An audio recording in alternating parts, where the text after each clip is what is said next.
आज की क्लास में मैं आप लोग को बताऊंगी कि हम लोग किस तरह से सॉफ्ट मेकअप के साथ ग्लिटर का यूज़ कर सकते हैं। सबसे पहले आँखों को हम लोग को प्रेप करना है।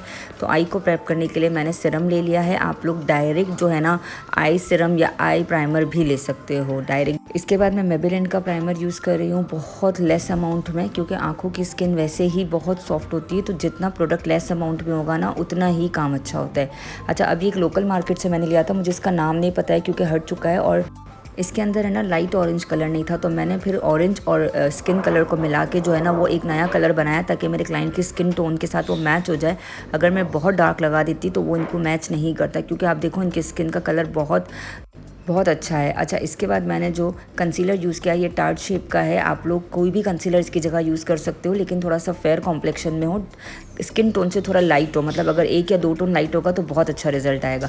उसको भी मैंने बहुत लेस अमाउंट में लगाया है। अब जो मैं पाउडर यूज़ कर रही हूँ ना, लूज़ पाउडर, ये लॉरा मर्सी का है। आप लोग किसी भी ब्रांड का यूज़ कर सकते हो, और उसको भी बहुत ही लेस अमाउंट में यूज़ करना है। अच्छा, इसके बाद जितना भी एक्स्ट्रा प्रोडक्ट है ना आप उसको डस्ट ऑफ कर दोगे। और अब जो मैं यूज़ कर रही हूँ ये है ब्यूटीफाई बाय आमना का आईब्रो पैलेट है। बहुत ज़बरदस्त है। इसका जो ब्राउन शेड है मैंने वो लिया है, और मैं थोड़ा थोड़ा करके प्रोडक्ट ले रही थी और इसको अप्लाई कर रही थी, क्योंकि मुझे आईब्रो का भी बहुत हार्श शेप नहीं चाहिए था। मैं इस तरह का लुक क्रिएट करना चाह रही थी कि ऐसा लुक हो जो पार्टी में, एंगेजमेंट में, मायों में इस तरह का लुक आराम से हम क्रिएट कर सकते हैं और बहुत ही आसानी के साथ।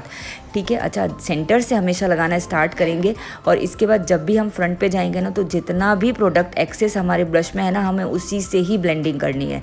हम जब भी फ्रंट पे लगाते हैं ना तो एक्स्ट्रा प्रोडक्ट नहीं उठाएंगे, जो ब्रश में मौजूद है उसी के साथ हम उसकी ब्लेंडिंग कर देंगे, तो बहुत ही नेचुरल लुक आता है। अब स्पूली की मदद से मैं इसको ऊपर की तरफ कर रही थी ताकि जो आजकल आईब्रो का शेप चल रहा है ना उस तरह का हो जाए।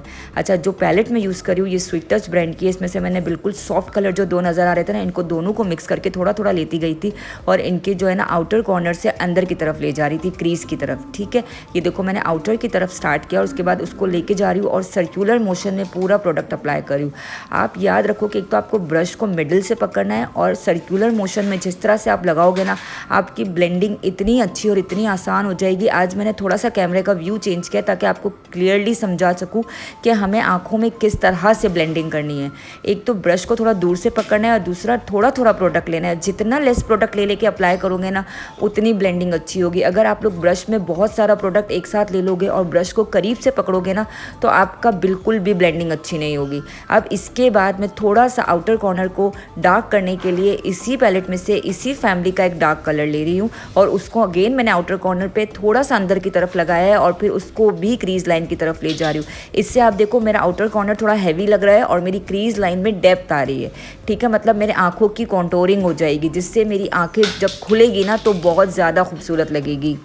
अच्छा, ब्लेंडिंग आपको जब तक करनी है जब को आपको सेटिस्फेक्शन ना हो जाए कि आपका आई मेकअप बहुत खूबसूरत लग रहा है। अब डार्क कलर को ब्लेंड करने के लिए अगेन आपको लाइट कलर उठाना है, तो आप अगेन लाइट कलर उठाओगे। ये सारा काम अगर आप एक्सपर्ट हो चुके हो ना तो आप एक ही ब्रश से कर सकते हो, लेकिन अगर आपको लगता है कि नहीं आपकी हैंडलिंग इतनी अच्छी नहीं है कलर पिक करने की, तो फिर आप इसके लिए अलग अलग ब्रशेज़ रखोगे, लाइट कलर के लिए अलग, डार्क कलर के लिए अलग। अब देखो जब तक मुझे सेटिस्फेक्शन नहीं थी ना मैं इसकी ब्लेंडिंग प्रॉपरली करती ही जा रही थी।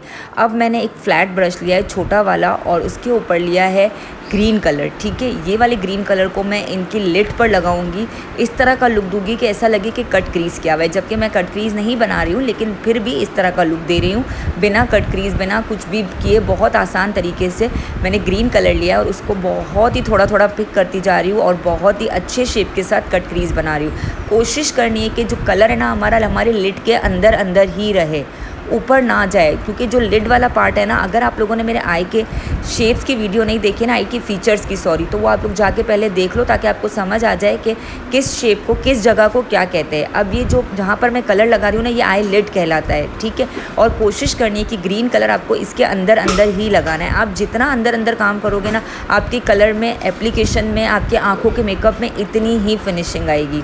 ठीक है, थोड़ा सा आप लोग को ब्लर लग रहा होगा वीडियो, क्योंकि मेरी रिंग लाइट टूट गई थी, लेकिन मुझे शूटिंग भी करनी थी, तो मैंने कहा चलो कर लेते हैं, कोई मसला नहीं है। अच्छा, अब अच्छी तरह से प्रॉपर्ली जब ग्रीन कलर आप लगा लो और अगर कलर आपका गिर रहा है ना, तो आप साथ साथ क्या करोगे कि एक मोटे फ्लफ़ी ब्रश से उसको क्लीन करते जाओगे। अब मैंने अगेन वाला जो फ्लफ़ी ब्रश था ना छोटा वाला, जिससे मैंने अपनी ब्राउन की फैमिली के कलर्स लिए थे, उसमें अगेन कलर ले रही हूँ और इन दोनों कलर को कॉर्नर से अच्छी तरह से ब्लेंड करी हूँ। अब मुझे थोड़ी सी अपने आउटर कॉर्नर पे और डेप्थ देनी थी, तो मैंने ब्रश में थोड़ा थोड़ा करके ब्लैक कलर लेना शुरू किया और बहुत ही हल्के हाथों से उसको अपने आउटर कॉर्नर पे रखना शुरू कर दिया। आप देखो इस तरह से, और फिर अगेन आप लाइट वाला कलर लोगे और उससे इस ब्लैक कलर और ग्रीन कलर की बहुत अच्छे से ब्लेंडिंग कर दोगे। और इस दौरान अगर आपको लग रहा है कि आपका ग्रीन कलर थोड़ा सा ख़त्म हो चुका है, मतलब हट चुका है, तो आप उसको भी अगेन अप्लाई करके उसको भी रिफ़्रेश करोगे। याद रहे कि ऐसा नहीं है कि आपने एक कलर एक दफ़ा लगा दिया है तो आप उसको दूसरी बार नहीं लगा सकते हो, आपको प्रॉपर्ली काम करना है।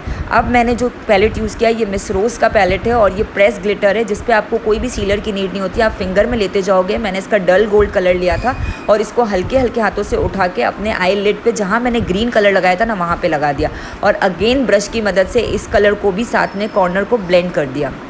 अच्छा जी, अब जो मस्कारा मैं यूज़ कर रही हूँ ये स्वीट टच ब्रांड का है, ये कर्व मस्कारा है और बहुत ही ज़बरदस्त है। इससे आई लैश इतने अच्छे से कर्व हो जाते हैं ना। अच्छा, अब आई लैशेस को पे मस्कारा लगाने की टेक्निक आप देखो, जब भी आप आई लैशेस पे मस्कारा लगाओगे ना, आप अपने अंगूठे को इसी तरह से लिड के ऊपर या लिड के थोड़ा सा ऊपर रखोगे, तो जब आप मस्कारा लगाओगे ना, तो जितना भी आपका मस्कारा है ना, अगर आपकी लिड पे लगना होगा ना, तो वो लिड पे नहीं लगेगा, वो आपके अंगूठे पे ही लग जाएगा और इससे आपका काम बहुत नीट होगा। आपको इसी तरह से काम करना है, बहुत ही आराम से सुकून के साथ थोड़ा थोड़ा लेस प्रोडक्ट लेके आपको अप्लाई करना है। और अगर आप अंगूठा इस तरह से रख लेते हो ना, तो आपके लैशेज़ में जो आप मस्कारा अप्लाई करो ना, बहुत नीटली अप्लाई होता है। अब सेम इसी तरह से आपको नीचे की तरफ करना है। नीचे लगाना थोड़ा मुश्किल है, मुझसे तो अक्सर मैस हो जाता है, बट मैं इसको हैंडल कर लेती हूँ। ठीक है, आपको भी ये सारी हैंडलिंग आनी चाहिए। जितने भी एक्सपर्ट होते हैं हमसे कुछ ना कुछ गड़बड़ हो ही जाती है।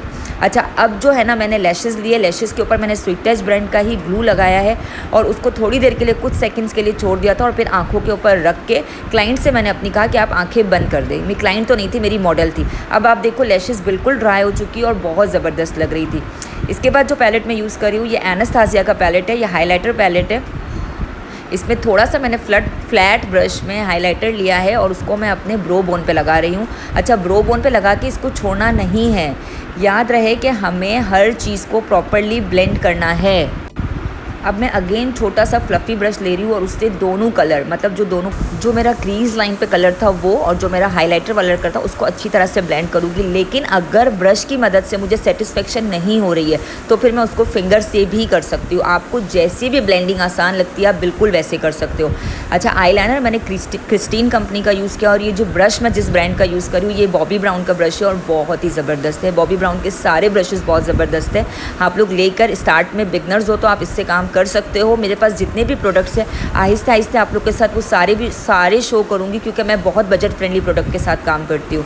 अच्छा जी, अब लाइनर का तरीका आप लोग मेरी क्लास में देख चुके हो, जिसमें मैंने आपको बताया था कि लाइनर हमेशा थोड़ा करके अप्लाई करना है। अब मैंने बिल्कुल कॉर्नर से छोटा सा एक विंग मुझे बनाना है, तो मैंने हल्का सा इसको ऊपर की तरफ किया है और उसी कॉर्नर से मैंने वहीं से इसको थोड़ा सा फैला के अब वहीं से नीचे की तरफ ले जा रही हूँ। आप देखो इस तरह से, आपको मुझे लग रहा है एक्सप्लेनेशन की नीड नहीं है, आपको नज़र आ रहा होगा कि मैं किस तरह से काम कर रही हूँ। छोटा सा विंग बनाने के लिए सेम आप, और मैंने सिर्फ आउटर कॉर्नर पे ही विंग बनाया है। ठीक है, इस तरह से विंग बनाने के बाद अब मैं काजल यूज़ कर रही हूँ। काजल हाशमी का है जो बहुत ज़बरदस्त है। आप लोग इसी तरह से काजल भी अप्लाई कर सकते हो। और फिर आंखों के नीचे के मेकअप की जो वीडियो है ना वो स्किप हो गई थी, आई एम सो सॉरी। अब आप लोग देखो आपको किस तरह से लग रहा है, ये इतना सॉफ्ट और ईजी टेक्निक के साथ मेकअप किया है ना। अब दोनों आंखों में आपको डिफरेंस भी नज़र आ रहा होगा।